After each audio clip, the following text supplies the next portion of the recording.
मनुष्य की नजर अब तारों से भी आगे,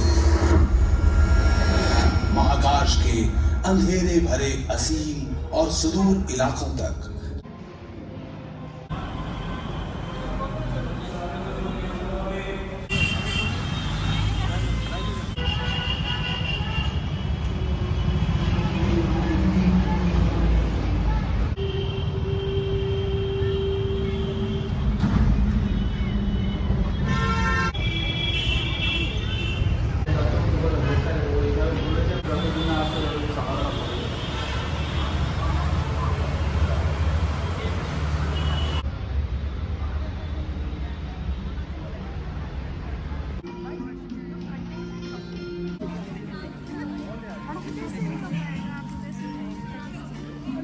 अरे यहाँ से अगर हम उठ भी गए ना तो हम फिट ही नहीं आएंगे इतने। स्टोन एज संभवतः अंग्रेजों की वेधशाला ही थी। प्राचीन माया सभ्यता द्वारा लगभग 1000 ईस्वी में निर्मित इस पिरामिड से नक्षत्रों और समय की गति का अध्ययन होता था।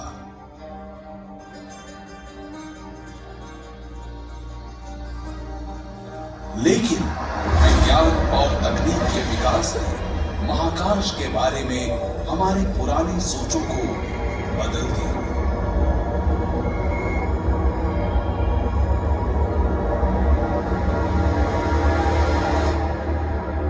चलिए आज के समय की शुरुआत हम कोलकाता के क्षितिज पर हो रहे सूर्यास्त से करते हैं।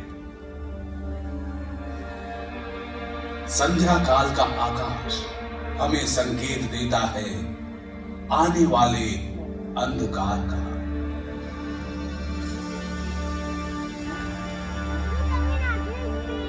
गुम होते उजाले में टिमटिमाते बिंदु उभरते हैं। जल्दी ही हमें रात्रि का शानदार आकाश दिखने लगेगा। महाकाश के एक कोने में खड़े होकर हम नक्षत्रों से भरे असीम आसमान को देखते हैं, मानो ये हमें आमंत्रित कर रहा हो।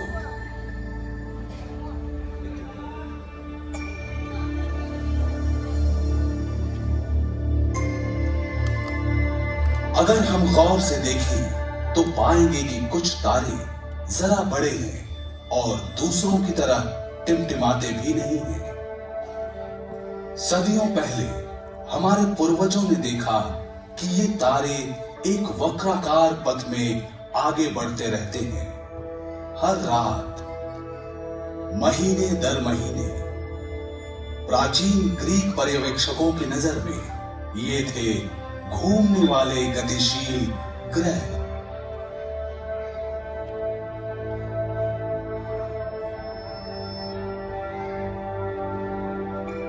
अब हम जानते हैं कि ये सुदूर में बसे खूबसूरत ग्रह हैं, जिन्हें रोशनी मिलती है हमारे ही सूर्य से।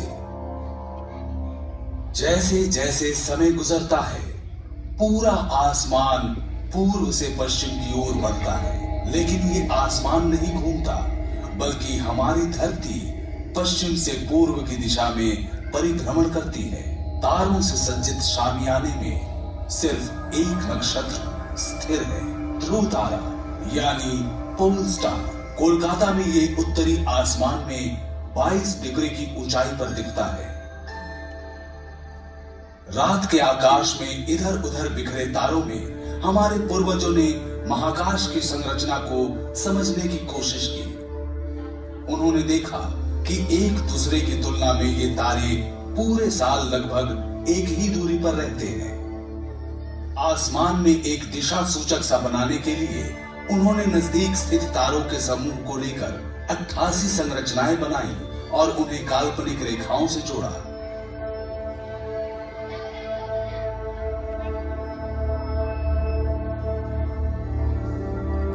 मनुष्य ने अपनी विलक्षण कल्पनाओं द्वारा इन बिखरे तारों को जानी पहचानी आकृतियों से बदल दिया, जिन्हें तारामंडल कहा गया।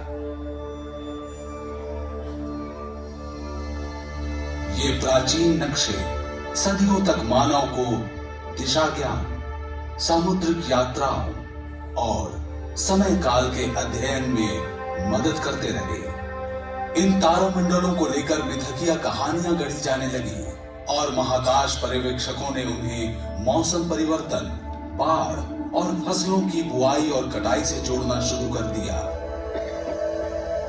रात को दिखने वाले तारामंडलों में से सबसे स्पष्ट है काल पुरुष अर्थात ओरायन। तारों को आपस में मिलाकर जो आकृति बनी वो था ग्रीक मिथक का महान शिकारी ओरायन। इस शिकारी की कमर की सिधाई में दिखने वाले 3 चमकीले तारे दुनिया के कोने कोने में महत्व रखते हैं। आज आसमान में दिखने वाले अन्य तारामंडल हैं आर्सा मेजर या ग्रेट बेयर कॉन्स्टलेशन, जिसे भारत में सप्तर्षि मंडल कहते हैं, कैसियोपिया रानी, टॉरस यानी वृषभ,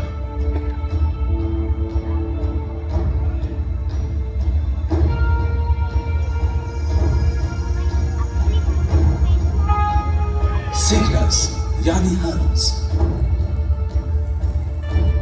तकनीकी विकास के साथ मनुष्य की नजर अब तारों से भी आगे है। महाकाश के अंधेरे भरे असीम और सुदूर इलाकों तक जहां आंखें नहीं देख सकती, हमारी आंखों के सामने खुला पड़ा है पूरा ब्रह्मांड। अपनी विभिन्न चीजों और अद्भुत अकल्पनीय घटनाओं से भरा हुआ ब्रह्मांड। इस ज्ञान के साथ मनुष्यों ने महाकाशीय घटनाओं के जन्म, इनकी अग्रगति और ब्रह्मांडीय पिंडों के विकास को समझने का और रात्रि आसमान में इनके रंगों और अजीब मौजूदगी को पहचानने का प्रयत्न किया है।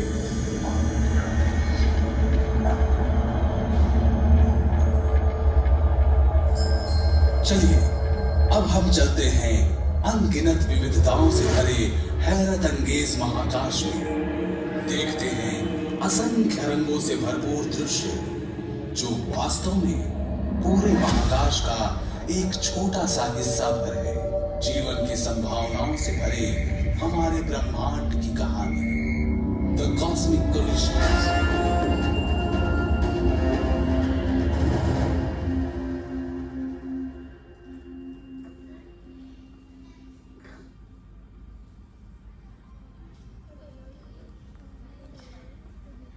महाकाशीय सागर के एक किनारे खड़े होकर नक्षत्र बहुत शांत दिखते हैं। लगता है ब्रह्मांड में सब कुछ अनुशासित है। जब रात के अंधेरे में अचानक ही कुछ नया दिखता है तो हमें हैरत होती है। आसमान में धूमकेतु के आने से हमारे पूर्वज हमेशा आतंकित होते थे। सन 1631 में जब विसुवियस पर्वत का शिखर ध्वस्त हुआ तो उसके जलते लावा से इटली के 2 शहर बर्बाद हो गए। उस समय एक धूमकेतु दिखा और इस अजनबी घुसपैठिए को ही इस विनाश और विस्फोट का दोषी माना गया। 1665 ईस्वी में लंदन के लोगों ने प्लेग में हुई मौतों के लिए भी एक धूमकेतु को ही जिम्मेदार माना।